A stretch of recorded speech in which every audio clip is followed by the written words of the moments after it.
Now there's a couple of different ways that you can anchor your CrankIt straps. The two main ones that we see are off of a horizontal beam or off of a vertical beam or pole. You can also go off a door, but we've got a separate video for that. So let's just have a look quickly at a horizontal beam. Now you'll find this type of anchor structure sometimes outdoors, but usually in gyms or an area where you've got a nice clean horizontal beam to anchor off of. So the easiest way and the most common way to set the straps up off a horizontal is you simply take the blue anchor piece, our multi-anchor, throw the carabiner over the top, and there's a couple of different ways you can do this. The goal outcome is that the bottom of your anchor is about 6 feet high. So I'm about 5'11", so that's going to be about the right height. Now I could achieve that either by clipping my top carabiner into the bottom carabiner, and that's going to be about right. But I've got quite a big loop here. So what I'd prefer to do, if I can, is actually wrap this strap around a couple of times. So throw it over again, and either clip it into one of the lower loops here. So you see all these pockets on the anchor, and that's going to achieve the same height, or potentially even go over again and then clip it into one of the higher loops.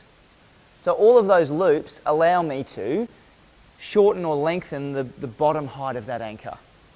And as long as you're achieving about 6 feet with that, when you've got your strap fully lengthened or fully shortened, it's going to be in the right position to perform all of your different exercises. Another common way of anchoring your CrankIt straps is off a vertical beam or pole.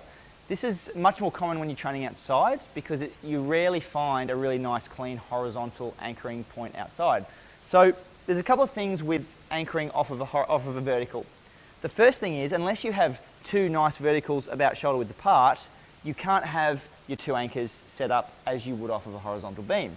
So what we have to do is take one adjustable strap off one anchor and connect it into the other anchor in the same place as the other adjustable strap, because we only have one structure to anchor off of.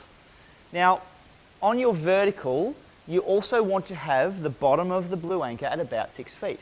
So on this anchor here, it's almost vertical, it's close enough.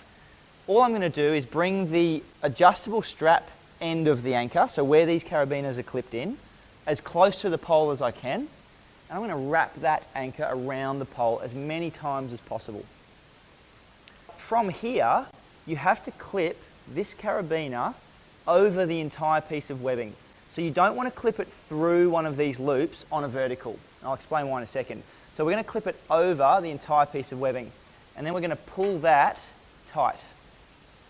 Now the reason that I'll pull that tight if I swivel this around is that because I've clipped it through, as I work out this way, it's actually going to pull the entire knot tight onto itself. So as you're working out, you're tightening the anchor, which means it's not going to slip down. You also want to ensure that on a vertical anchor, so again, we want that to be about 6 feet high, so I'd slide that up. I need to be working out where I'm resisting away from the line of the carabiner. So I don't want to be working out this way because I'm then not closing that gap through tension. I want to be working out this way because then I'm pulling that knot tighter onto itself. So key things with a vertical anchor. You still want this to be at about 6 feet. You want to wrap it around as many times as you can and clip that carabiner over the entire piece of webbing and then work out directly away from the line of the carabiner itself.